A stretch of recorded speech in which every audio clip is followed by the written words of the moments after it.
Welcome back to In the Midst. Today is going to begin kind of our marriage series in September. So why am I doing this? September 29th is our 14th wedding anniversary. So through this month, there's going to be more marriage-focused posts, which I already do a lot of those, but that's kind of what I'm going to focus on this month.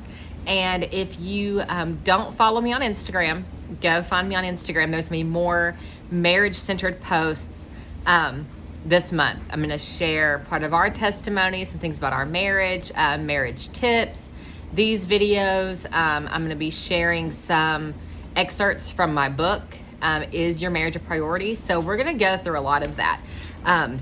My goal is 2 videos a week. So today we're going to start with the honeymoon phase of marriage. You know, dating, getting engaged, planning the wedding, the day of the wedding, the reception. That's like the highlight. And then the next best part is that honeymoon, that, you know, couple days, week, whatever you guys did. You know, that's what you look forward to. That's where, you know, those memories are. And you know, years down the road, you're like, oh, remember our honeymoon? And, you know, that's always a good memory. That's a good point in your history, in your marriage. And it should be. So we actually did not have a honeymoon when we got married. We got married on a Monday, and it was completely like spur of the moment kind of thing. We did not know until... This is going to sound really bad, but as you stay with me through the month, then you're going to be able to piece this together. But we actually didn't know till Sunday night that we were going to go get married on Monday. Long story.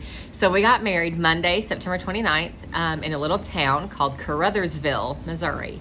And so we, so since we didn't know, obviously, it was a very quick, thrown together little deal.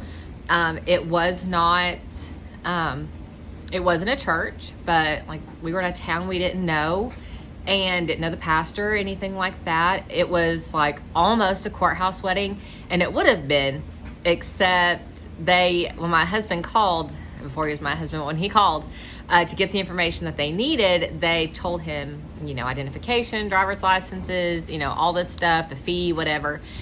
And he called like 3 different times, and he was like, are you sure that's it? And they were like, yeah, no big deal. It's real easy here, you know, whatever. Until we actually got there. And then they said, who's going to perform the ceremony? And we said, we don't have, you guys didn't say we had to have someone perform the ceremony. You said, bring this, sign this, done. And they were like, oh no, we don't know who told you that. And he was like, I called 3 times. So it was a whole ordeal, right? And so the justice of the peace wasn't in that day. The judge was in court all day. So we had to find a pastor. So we got married in, I think it was either First Baptist or Temple Baptist Church. There wasn't that many churches to, you know, select from. So we didn't have, you know, a real big formal wedding. We didn't have a honeymoon. And that never bothered me. You know, I wasn't one of those little girls that dreamed of the wedding day. I dreamed of being married and having a family, but I wasn't so focused on the day itself. So 10 years later, on our 10th anniversary, what? I can't watch Netflix on the iPad. Okay, you're not going to cry, then go watch TV. Thank you. Some apple chips? A few. So through that, life just went on. Like, it wasn't a big deal. Shortly after that, I went into preterm labor, and we had our first child 3 months early.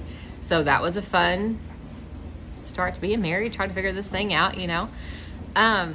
But not having that wedding, not having the honeymoon, it never bothered me. So on our 10th anniversary, we did have a wedding, a full wedding in our church with our pastor. I bought a dress, you know, the whole deal.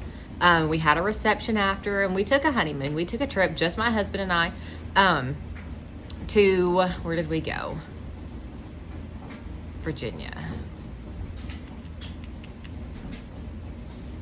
Jamestown, not Jamestown. That area. This is going to bother me now because I'm not going to be able to, I can't think of it, and it'll come back. Anyway, not the point of the video. So just sharing a little about us, no big deal. So anyhow, there you go. Don't make a mess. Thank you. So anyway, the honeymoon is something that everyone's like, oh, it was so great. Have you ever been told that you're still in the honeymoon phase of marriage, when you guys still like each other and things are great and they can do no wrong and all, you still smile when he walks in the room, things like that? Listen, people still tell me that we're in the honeymoon phase of marriage. I want to present this idea to you that it doesn't just have to be a phase. It can just be like this. It can just be good. Okay? The honeymoon phase is usually used to describe newlyweds who are still giddy about their new marriage. You still get butterflies. You're holding hands in public. All that stuff. You don't have to let that go. Okay? You can stay in this phase. I hope that you had a passion. You had perfect love. You had that excitement after you got married. If you've been married more than, 6 months, I want to ask you a question. When did that love and excitement fade? When did you stop looking at the door when they came in and being excited, to be together? Did you even notice that you'd lost it before I asked you that question? We get into the routines, things get mundane, we just expect them to come home, we expect them to call. What if it's not? What if it's not like that? If you've not lost that excitement, then I urge you to don't. Just keep it. Keep working at it. Keep being in love with your husband and really believing that he is just the best thing since sliced bread, because for you, he is. He should be, okay? If you have lost it, it takes effort, but you can get it back. But first, you have to realize whether you've lost that or not, whether you ever had it. I believe the reason it fades is due to complacency. Like I said, we get married, we move in together, life goes on like normal. We go back to work, school, church, we get in our routine. While the routines are good, the complacency that comes with it is not. This is damaging to our marriage. We get used to our spouse being there. We stop going out of our way for them. We stop calling during the day. We stop having date nights. We stop, all the things that you did when you were dating, stop, because okay, mission accomplished. Marriage isn't the goal. Staying married is the goal, but you have to keep doing those things. That's what you liked about each other. That's why you got married. You loved the way you treated each other and the conversations you had and the time that you spent together. Get back to doing that, okay? I hope that you want to keep the excitement and the butterflies that you had when you got married. It's typical to lose it. Not everyone wants to get it back, though. If you talk to other married people, they might joke about this phase. Some people even say, oh, y'all still like each other. How cute. It'll fade. I'm sorry, what? It's not supposed to. Okay, I didn't commit to marry my husband just until the excitement faded. My dream, my goal, my biblical definition of marriage isn't just until the excitement fades. Okay, that's not what this is about. We must not let this idea of drifting farther apart the longer we're married be our reality. It's not how this is supposed to happen. How do I know that you can keep this level of excitement? Still here, living the dream 14 years later. Like I said, we still get told we're in the honeymoon phase of marriage. So one thing that I do, my sister-in-law is like the worst. She picks at me for this, and now it's just a thing. Like, it doesn't bother me, but she gets a kick out of it, so it's a thing. I always make my husband's plate. Always have. His is first. I make his plate. I bring it to him, and then I go make the kids, and then mine. Even at home, the only time I don't do that is like if we go out to eat. Like, even if it's a buffet or whatever, like he'll go get his.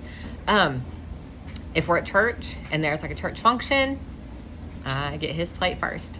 Family get together, I'll go make his plate and bring it to him. I just always do. So when we renewed our vows at our 10th anniversary, in the reception, I still did that. So my best friend was my maid of honor. And I told her, okay, wedding party eats first. There's only 2 of you. My husband had one guy up there and I had my best friend. And I said, I want you to stand behind me in line. Don't let anyone else go. I'm going to make his plate, go take it to him, and then come back and get in line and get my food, and then you guys can go on. And she was like, okay.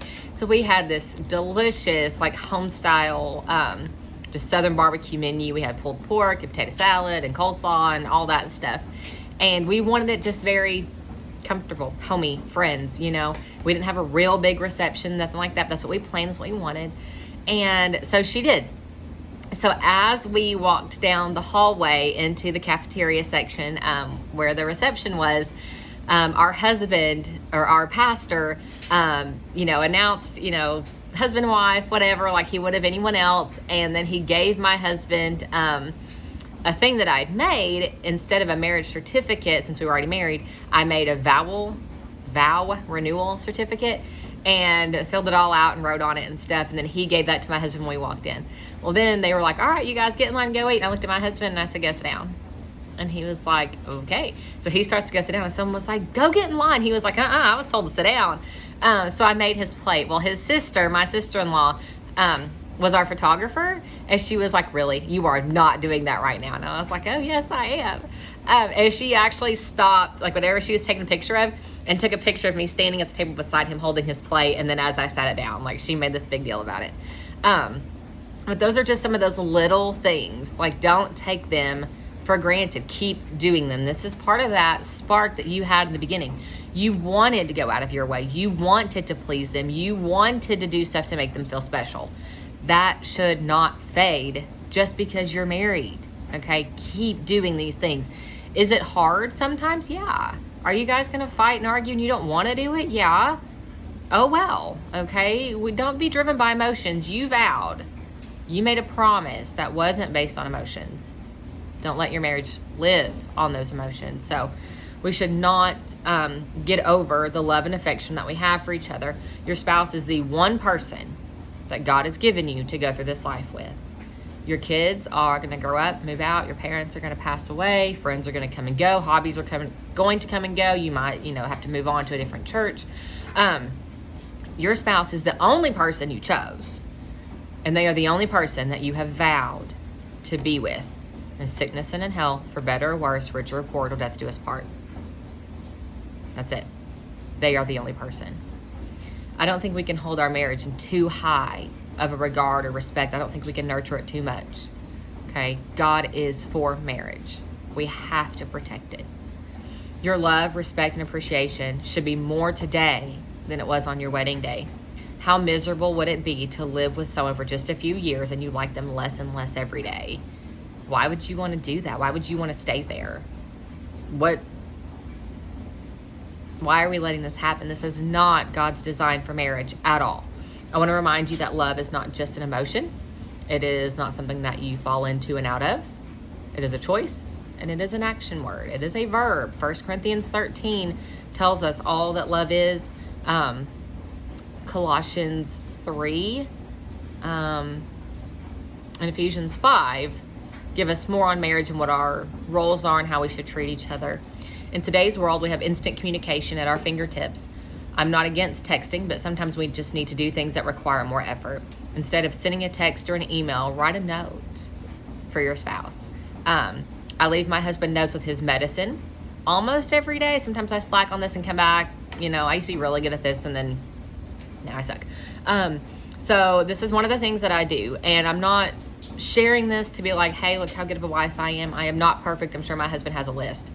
But these are things that I do. This is not just, random things that I'm telling you and saying, you need to do this, but I'm not doing it. That's not what this is. These are things that I do. Every night I get his medicine ready. My husband has medicine he takes at night, and then he has a few things that he takes in the morning. So every night I take all my stuff at night, my vitamins, all that stuff. I take that stuff at night. I get everything done at night. I have a little Pyrex container that I put his medicine in, and it's got a little lid on it, and it sits right on the stove, and he knows it's going to be there in the morning. I will pull out the things that he needs for tonight, and I will take it to him at night before we go to bed, or before we get in the shower, and he takes his medicine. If it's not out in the morning, he's not going to take it. And some things he needs. My husband has Hashimoto's disease, which is an autoimmune disorder that your body attacks your thyroid, and that affects everything: your mood, your It affects like weight gain and your emotions and everything. So like this is something that he needs to take to try to keep some of those hormone levels balanced. So if I don't put it out, like he's not going to dig through the box to find it. Like he just won't take it. So could you look at that negatively and say like he's spoiled, he's lazy, he's a grown man, why can't he do this for himself? Sure. Why? Why do you want to live with that negativity, that miserable outlook? It literally takes like 7 minutes for me to get out his medicine, my son's vitamins, and put everything out, take my stuff, and go to bed. Why are we acting like our husbands are such an inconvenience? My husband could say that it's too inconvenient for him to go to work and that I need to go to work. But he doesn't. He could, but he doesn't. I get to stay home. I get to homeschool our kids. I get to be the one to do the grocery shopping and the cooking and the cleaning and taking care of the house. That's what I get to do, not that I have to.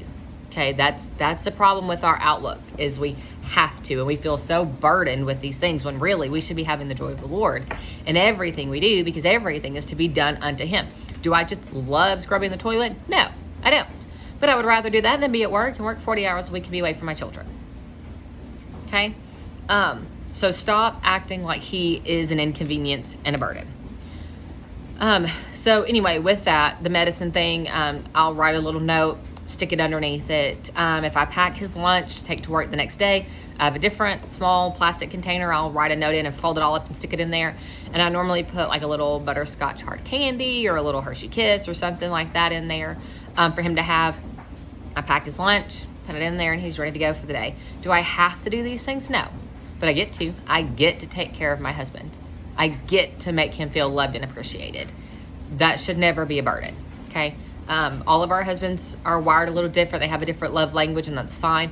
Figure out what your love language is, what his love language is, and meet that, okay? My husband is acts of service, is how he feels loved, and that mine is physical touch.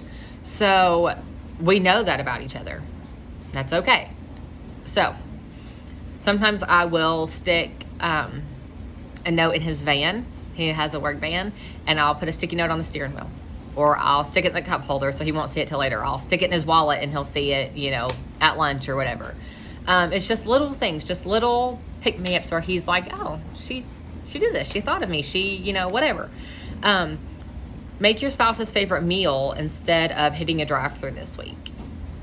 It's just one of those things. There's literally hundreds of things that you can do to show love to your spouse. Some of my favorite things are making my husband's plate, and then I do all the laundry and stuff in our home, and then I help him in the garage with whatever he's working on. If he's outside working on something, most of the time, not every time, but most of the time, I'm just out there. I'll just sit, and we just talk, and we just hang out. He doesn't want me to do anything. If he goes anywhere to run errands, if he's going to go to the parts store to get something or, whatever, I'll go with him. He's going to be gone like 15 minutes. There's absolutely nothing I'm doing. I'm not helping in any way. We're just spending time together. And there's no one else that I should be spending my time with besides my kids. I'm not saying spending time with, friends and family and church events and all that's bad. It's not.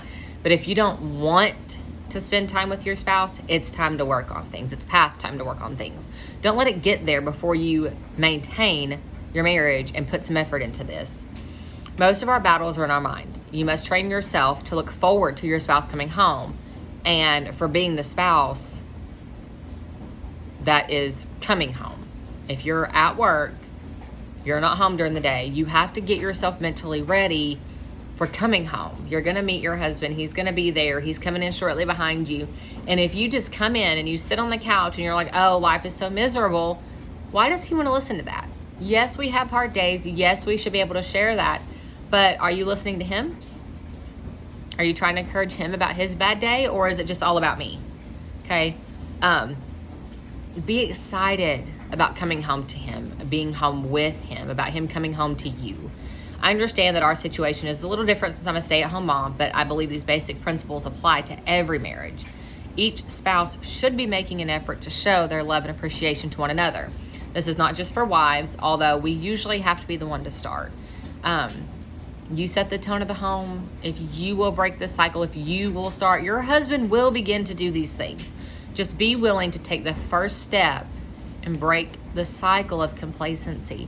If all you're doing is complaining that things aren't good and we're complacent, he never talks to me and we don't do anything together, blah, blah, blah, but you're not willing to fix it, then stop.